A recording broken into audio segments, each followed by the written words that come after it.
je vous le disais, ces commémorations se sont déroulées en présence des présidents ivoiriens et guinéens et bien sûr les 260 000 soldats des forces françaises qui ont participé au débarquement de Provence. 90% étaient originaires d'Afrique du Nord mais aussi d'Afrique subsaharienne. On écoute l'historien Pascal Blanchard, spécialiste de l'Empire colonial français, des enjeux de diversité des histoires de l'immigration.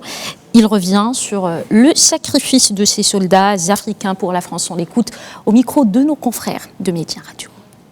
90% de l'armée d'Afrique française est composée de combattants qui ont été levés dans les différents territoires coloniaux, que ce soit l'ex-AEF ou AOF, donc Afrique occidentale française, du Sénégal, du Burkina Faso, du Mali, de Côte d'Ivoire ou de Guinée.